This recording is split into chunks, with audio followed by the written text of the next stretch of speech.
A moment of silence for the long-awaited death of an uneasy mind. And the belt I've worn all my life, ever tight across my chest, removed, put to bed. But then I will pick up the phone. I will dial her number and find no one is waiting. From the poem After Everything I'll Miss Her, written by me, K.B. Marie. And this is the true story of who killed my mother.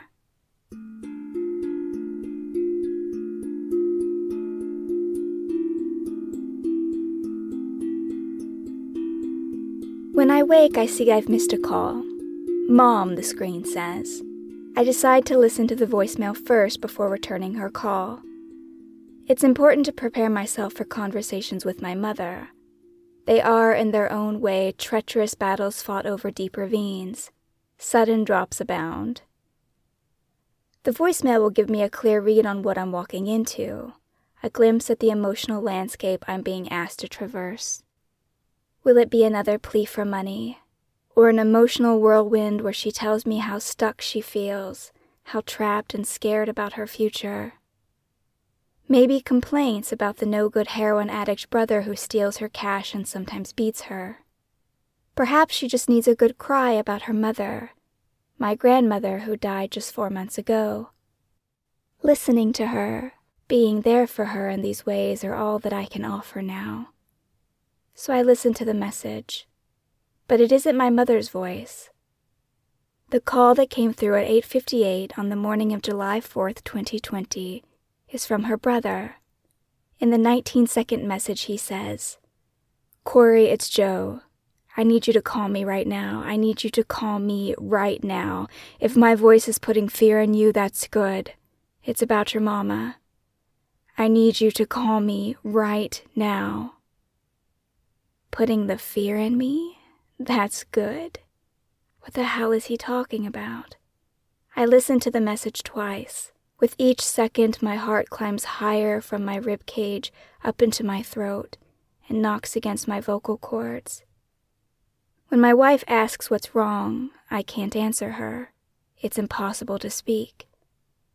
Now it's 9:41 a.m. and I call him back, but he doesn't answer.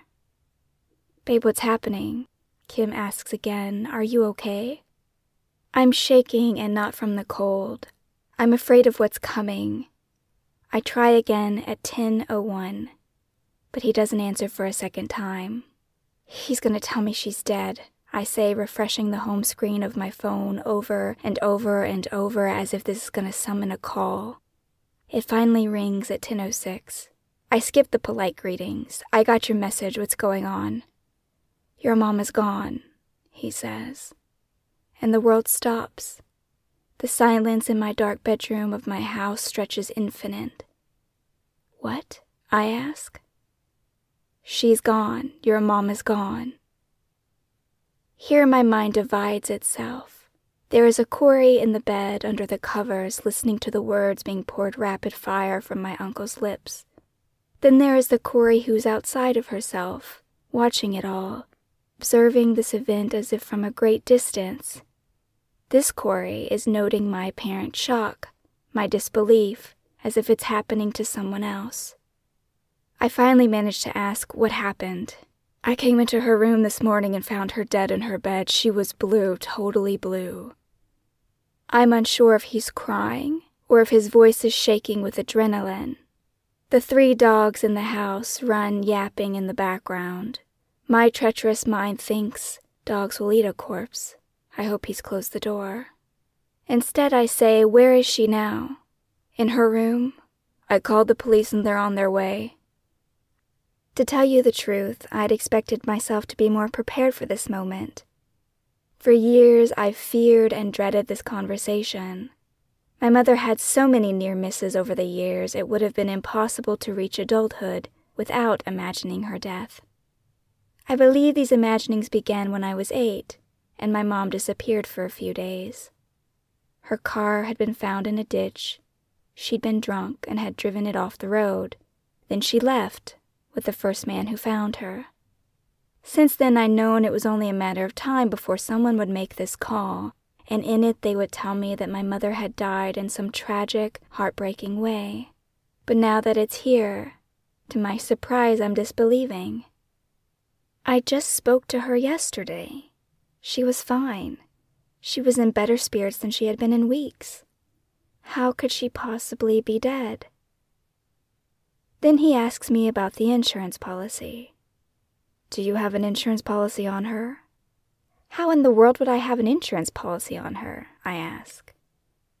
When my wife and I got our insurance policies, a woman with a medical kit came to our house. In our dining room, she'd drawn our blood, measured us, weighed us, had us fill out detailed medical questionnaires with official-looking ink pens. They made sure we weren't secretly on death's door looking to scam the system. From this experience, I assumed all policies had the same requirements, but my uncle is quick to inform me otherwise. Oh no, he assures me. You can take up to $50,000 out on a person without them even knowing. This is news to me, and such a specific number, I think. So I tell him that's not what happened when we got our policies. You must have gotten a big policy, he says. How much did you get yours for? I don't want to tell him. Somehow in my mind, equating my life with the dollar amount seems like a mistake with this man. I don't know, I say. I don't remember. Yes, you do. You're lying. You sure are from this family, aren't you? I say nothing to this. Well, never mind, he adds quickly. I'd hoped maybe you'd get a little something out of it, but it's fine. Now he sounds angry. I'll take care of everything. I've done it for Nana, and I'll do it for everyone else, so just don't you worry about a damn thing. Though he won't, in fact, take care of everything. I'll be the one that handles my mother's cremation and her minuscule estate. But those are problems that I don't yet realize I have. I ask him how she died. I don't know, he says. I went in there and she was blue. Are they going to do an autopsy? And at this he laughs. Of course they're going to do an autopsy. When someone as young as she is dies, they ain't going to just let it go. They're going to check it out. Well, what do you think happened? I can't imagine people just walking into bedrooms and finding dead people. But according to the internet, about 20% of people die at home. She was so blue, he says again, as if this is supposed to mean something to me. I think she took something. I don't know how, but I know what an overdose looks like, and she's blue just like that. I need to check my safe. I need to make sure everything's in there. This startles me. Until this moment, I'd been under the impression my mother had died because her poor health had finally caught up to her. My mother has had a litany of health problems for years. But here he's alluding to the possibility of an overdose. That somehow my mother got a hold of something, took something, and it killed her. But my mother said she'd been clean for months, on absolutely nothing at all, not even the Celexa and Seroquel prescribed to her. Joe supposedly had taken all of her pills and locked them up in a safe back in March. The safe he's referring to is his drug safe, where he keeps his heroin, pills, and anything else he buys from the street. My shock begins to morph into something harder. Not quite anger, but I'm moving in that direction. You said she hadn't taken anything since February. You said you'd locked up even her pills. You said that she was 100% clean. That's true, I did lock them up, he insists. Then how could she have taken something? I ask. I don't know, maybe she broke into my safe. I try to imagine my mother, 5'4", 130 pounds, breaking into a safe like some safecracker from Ocean's 11. It doesn't help that my mother was, nearly blind in both eyes, and had even lost her glasses a few months ago. I'd been trying to get Joe to take her to the eye doctor, volunteering to pay for the exam and the glasses myself, but he claimed they'd been closed. Does he really expect me to believe that she cracked it open with a bobby pin or something like that? Or that somehow she lifted it and dashed it against the concrete until it opened? This idea that my mother would have the patience, fortitude, or strength to crack open a safe is ridiculous. I'm unable to hide my disbelief, and I know he must hear it. You think she took something, I say. All I know is I went in there and found her and she's blue. The color of her face is dead blue. He must mistake my silence for resignation and moves to end the call. Listen, your mother didn't love anyone, he he tells me. But she loved you. If heaven is what you want it to be, she's with you now. Hear the tears that have been building in the corners of my eyes finally spill over. I know I'm never going to hear from you after this and know that you don't like me much. He pauses, probably expecting me to do the obligatory, no, don't say that, I don't hate you. I say nothing. So he adds, I know you haven't forgiven me for what happened all those years ago, so long ago. He's right, though I'm not sure it's so much a matter of forgiveness as trust. I don't trust him. Even as a child, even before he gave me a real reason to keep one eye open, to never turn my back, he'd felt dangerous. And I have the good sense, most of the time, to stay away from what's dangerous. So he's right. When this call ends, I have no reason to speak to him ever again. I'd only tolerated him this long because he was the official caretaker of my mother, because speaking to her often meant going through him. Faced with this fact, I do what I think is best. I forgive you, I choke out. I forgive you for everything. What an idiot I was to believe forgiveness could be so easy.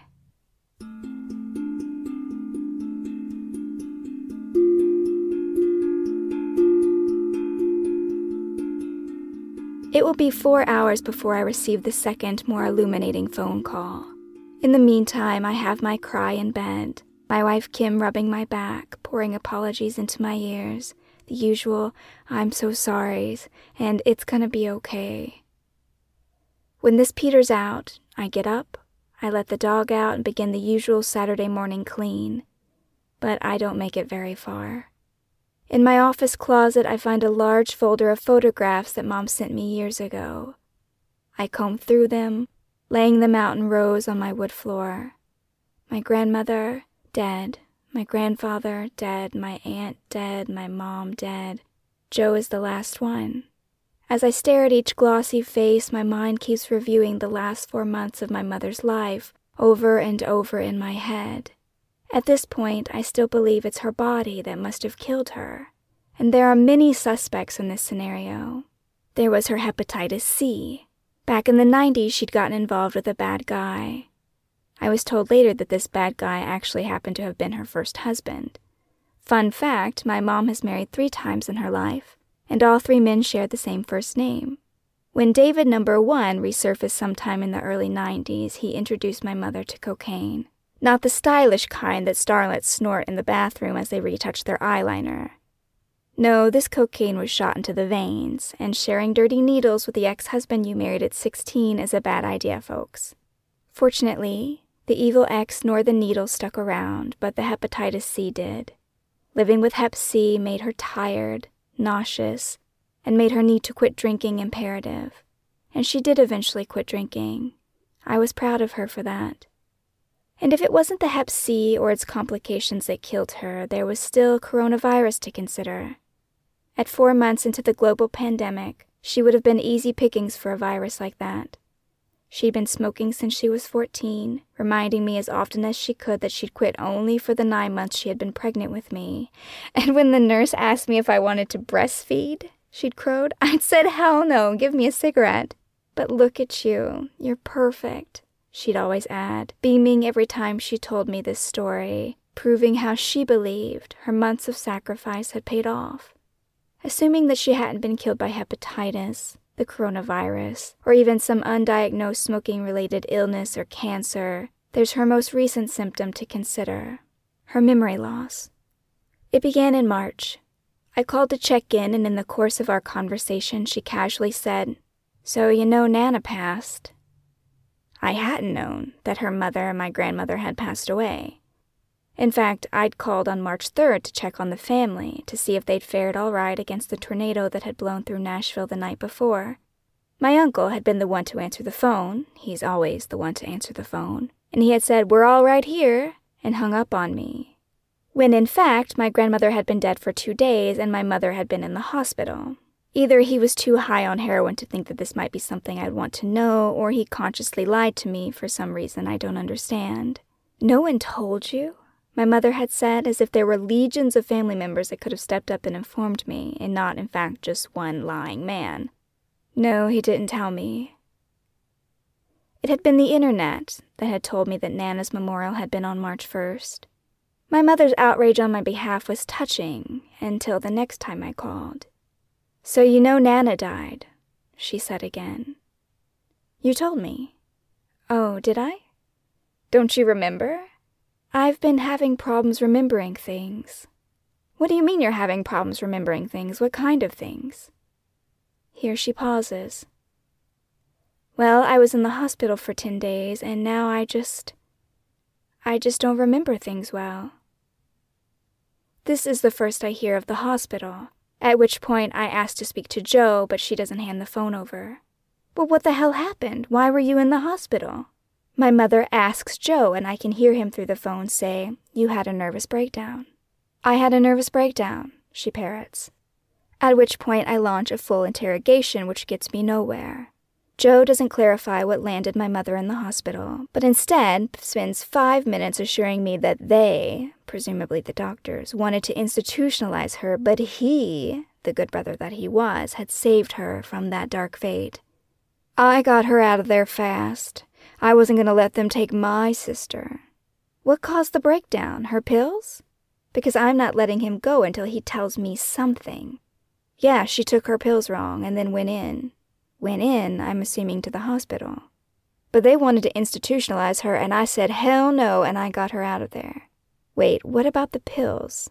"I've locked 'em up. They're in my safe. She can't get in there. She's fine." So why the memory loss, I wondered. Was it some reaction to being taken cold turkey off her meds? To clarify, my mother has needed mental health medication for decades.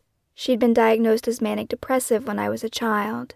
Later, the industry would start calling it bipolar disorder, specifically bipolar disorder 1, which is characterized by high periods of mania.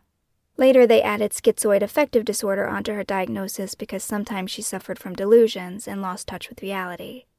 For all of this, she was given prescriptions for Celexa and Seroquel. But mental health meds are tricky, especially if you're an alcoholic. She had had bad reactions before, but that was back when she was still drinking. And in these reactions, her psychosis would be very pronounced. Alcohol and medication doesn't mix, but she'd stopped drinking a long time ago, so what had happened this time? "She's much better off of them," he tells me, "much more steady." "But what about the memory loss?"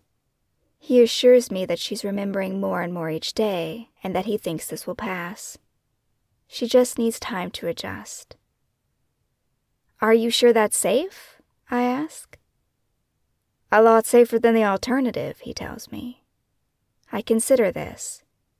If someone stops taking a medicine after a long time, there will be side effects, right?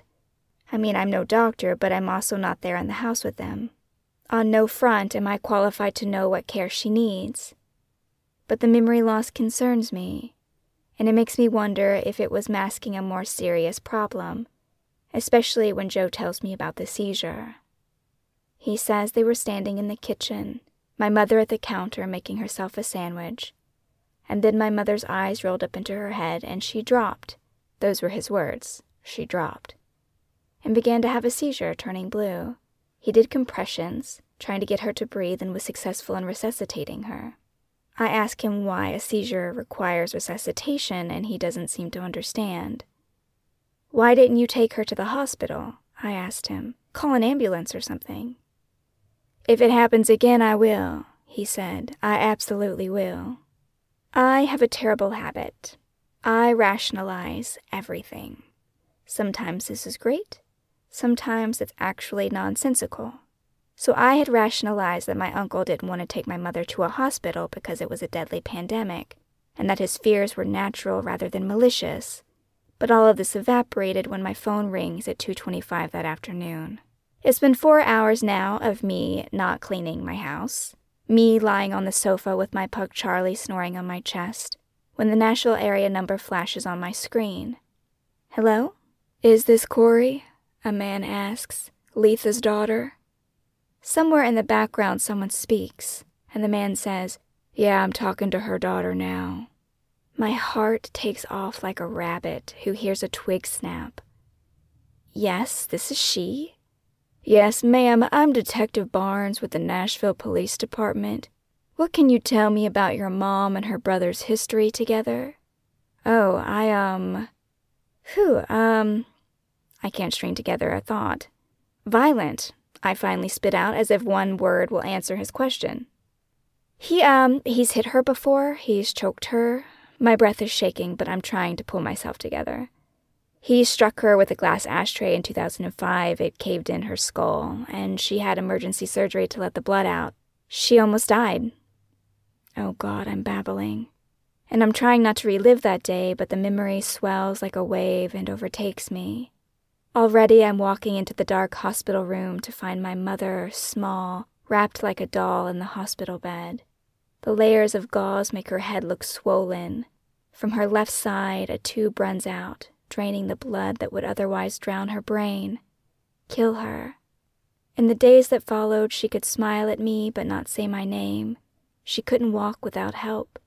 She had to relearn how to speak, how to move her body. And I had to watch. Me sitting in the rehabilitation room, her asking me to shave the other half of her head so it would all grow back even. Me with a razor, doing a terrible job of it, because I'm trying to be careful of the 60-plus staples holding her scalp together. That's been my role in this life, it seems, to bear witness to her suffering and have absolutely no power to prevent it. I wrestle with the old, desperate need to save her, to protect her, my mother. But the detective is still talking. The condition in which her body was found, and the state of her room, her clothes, and he keeps changing his story. The state of her body, her clothes, her room? Is he telling me that my mother was beaten to death? That her final moments must have been full of pain and terror? That the ashtray had come down again, but this time there was no one to make a call, to alert the police and get her to the hospital on time? I feel like someone has kicked me in the guts. What do you mean about her body? I ask. She was in the bedroom. The room looked like it had been torn up. Her clothes were all kind of askew. He said they had a fight about money. Her room was torn up? A fight about money? A fight about money? Is he telling me that my mother was beat to death by her brother over money? My fear transforms into raging anger. The only money in that house was hers, I tell him. He didn't even have a job. How could he steal her own money? He stole money to buy his stupid drugs. The detective has no answer for this, and I'm shaking. You think he hurt her? I ask him. His story keeps changing. First he said he found her in the bedroom. Then we started asking questions, and he said he came home and found her in the floor, and that he put her in the bedroom hoping she'd be all right. He says he thinks she got into his heroin and took that. My mother has never done heroin in her life, I tell him. She had vices, absolutely, but heroin she detested. To be honest with you, ma'am, I think he did something to her. I just don't know that I can prove it. I feel sick. I'm hoping I can get through this call before throwing up. There's still the outstanding warrant on him for the strangulation charge, the detective tells me. We're going to book him for that. We're taking him in now, and I'll call you once we get the autopsy results and let you know what we find about your mother. The strangulation. Right. When my mother had called me from her bathroom and whispering into the phone had said, "He strangled me," I'd called the police. I told them to go out there to the house and to check on her, just like I had for the ashtray incident. They'd noted the bruising. But my uncle is very good at disappearing before the police show up. He's pulled that magic trick more times than I can count. So they hadn't taken him in February, or any time since, it seemed. Later, I would be on the phone with a very patient AT&T representative for over an hour trying to find the exact time I'd called the report the strangulation. Turns out I had called at 2:47 p.m., Saturday, February 16th, 2019. February 2019. Just 17 months ago. And now that felt like another lifetime. Once we do the preliminary examination, I'll give you a call. You'll call me after the autopsy, I say. Yes, ma'am. Tomorrow or Sunday it should be. The call ends, and I sit there holding my phone. In the beats that follow, I cross some surreal line between reality and fiction. This can't be happening. I didn't just get a call from a detective. He didn't just tell me my mother might have been murdered by my uncle. I'm not waiting on the results of an autopsy. I write crime fiction. I don't live in it. I research and plan and unfold investigations to entertain people. Homicide detectives aren't supposed to call me. Murderers are supposed to be faceless mafioso or perverts who bury their victims in the deep dark woods. He's not supposed to be my own flesh and blood. He's not supposed to be a man that my mother relied on, trusted. This can't be happening, I say to no one. It just can't be.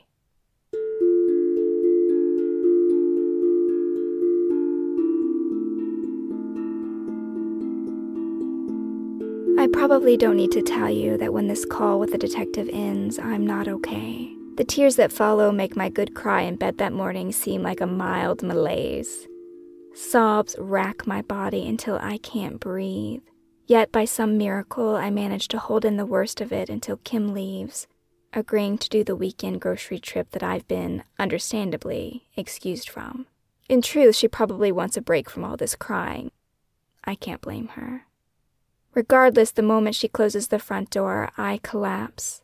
My knees hit the rug in our living room, and I wail. Apologies pour from my mouth until I'm wheezing, choking on my own snot and spit. I cry for my mother's shore. I can't imagine a death like the one the evidence alludes to.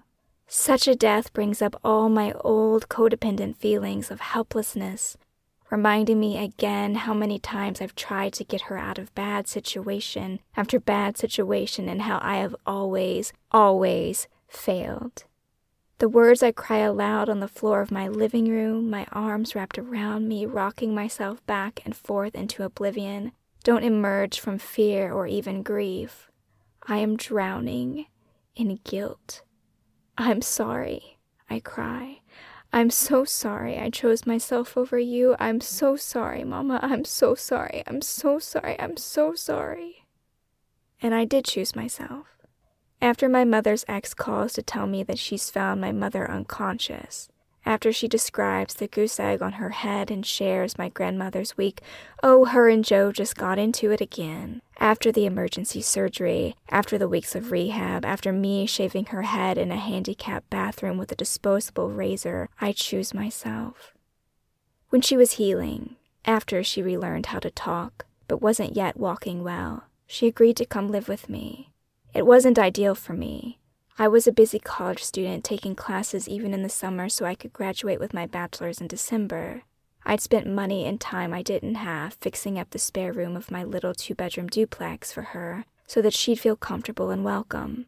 I'd bought a bed, bedding. I'd fallen off a chair and bruised the hell out of my knee trying to hang curtains for her. A couple of weeks before she was scheduled to be released, I received a call from the rehab saying she'd left early against their wishes. Someone had signed her out. It took me a minute to find out which traitorous friend it had been, and that they'd dropped her off back at my grandmother's house, where my uncle lived. I don't need to tell you that I wanted to pick her up immediately. I was afraid of her spending even a minute more in that house with him. So I drove the hour between the city where I was going to college and where she was. I had one condition for this arrangement. She could live with me as long as she liked, expense-free in her room, and I'd cover us with the income I made from my 2 jobs. The money wasn't much. It'd be tight, but I was determined to make it work if it meant keeping all the bones in her skull intact. All she had to do was not drink. She could smoke her customary 2 packs a day, even though I hated it, but not drink. She'd been a drinker since I was a kid and had more than a handful of DUIs to her name. But I was told the alcohol dependency cleared her system during the surgery and rehabilitation that followed. In light of this, and the fact that her drinking had already cost me so much of my life and childhood and well-being, I didn't think this was too much to ask. I'd been wrong. When I arrived at my grandmother's, I refused to go in because Joe was there. I told her to come out and meet me.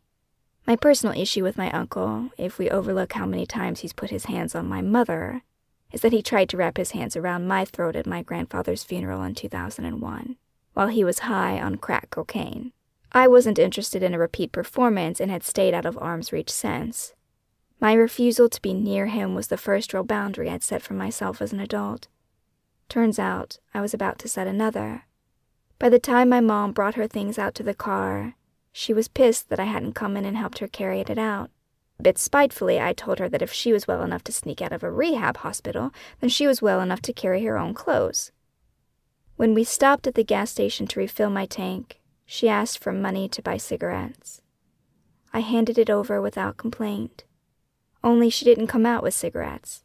She came out with a case of beer. What followed was one of the few times I'd ever really screamed at my mother.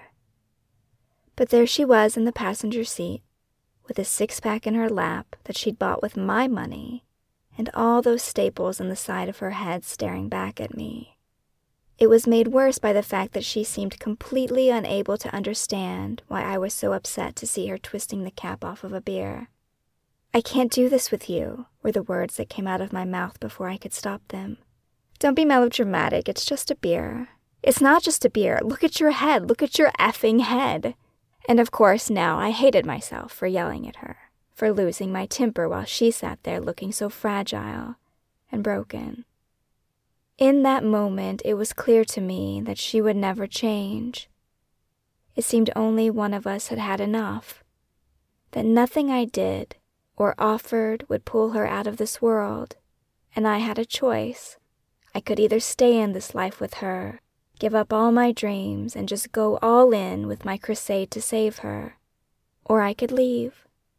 I could put my energy into building the life that I had dreamed of since I was a kid. But I couldn't do both. My terrible grades and poor mental health told me as much. This was the moment, perhaps the first in my life, that I had put myself first. I chose me. I chose to believe that I could have better, could do better. I convinced myself that I'd tried everything I could for this woman, and it wasn't enough. It would never be enough. So I drove my mom back to my grandmother's and dropped her off at the end of the driveway, told her to get out. And now, 15 years later, I have that life that I fought for. My home is quiet, peaceful. No one puts their hands on anyone else.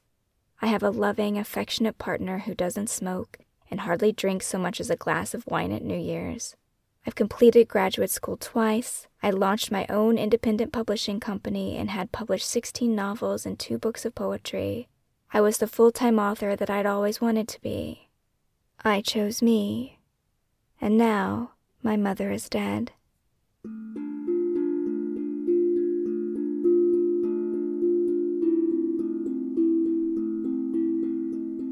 At 3 a.m. I wake, fitful, feeling sick. The guilt hasn't abated. Cold sweat coats the back of my neck. I try to shake this fugue of nightmares, wishing they would dissolve like mist in the morning sun. I have that dropped kick feeling one gets when they wake to a terrible reality, slowly remembered.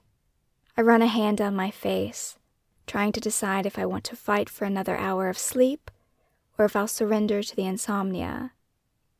The bedroom curtain sits twisted on its rod, revealing part of the dark window normally hidden from view. Through it, the full moon watches my silent debate. My mom is never going to look at this moon again. Has she ever? Surely. In the course of her 56 years on this planet, she must have stared up at the night sky, likely with a cigarette burning down between her fingers, contemplating this bright, mysterious face. Maybe on a night when she was pregnant with me sleeping inside her, she stared up at the same moon and wondered where we'd be in 20 or 30 years. Could she have imagined an ending like this for herself? There's no way I can sleep with thoughts like these, so I untangle my legs from the pug snoring on them and slip from bed, trying not to wake Kim. Downstairs in my office, I turn on the floor lamp. Soft light filters through the paper lantern shade. I pull my thesis off the shelf and reread the story I wrote about the ashtray incident. I shuffle through the poems I wrote about her just 2 days before, one ominously titled after everything I'll miss her.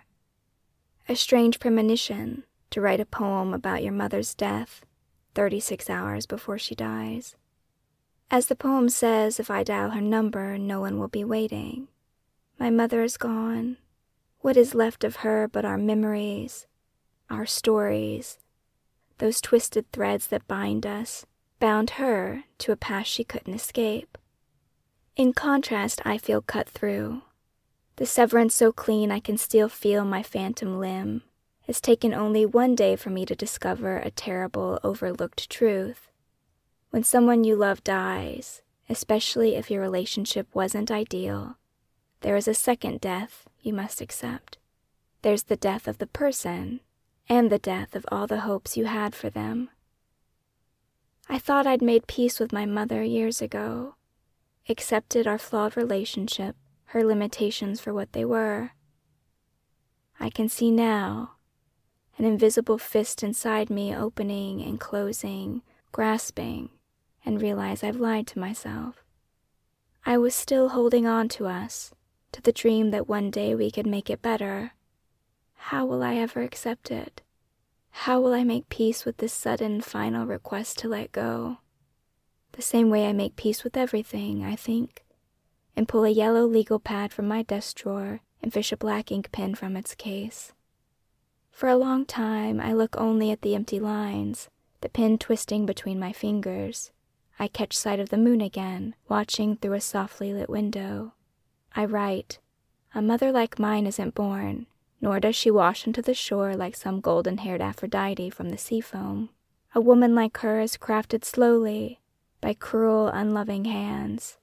To understand my mother, you have to understand the ones who made her. My hand hovers above the paper. It trembles. These short lines are enough to stir memories long abandoned. Twisted, misshapen things rolling beneath the surface. I don't know if I can do this, I tell the moon. But this is what I've always done, written my way through. I know no other way. Except it's one thing to show my pain in fiction, to trace old scars as if they belonged to another body, another mind. On such a stage, we both know at the end everything will be all right. We'll both go home and sleep soundly believing there is beauty, reason, and goodness in the world. But to tell this story will be different. It will be like undressing in front of a stranger. Can I do it? I ask the empty office. And the ghosts of my past, of my mother's past, crowd my table, waiting for an answer.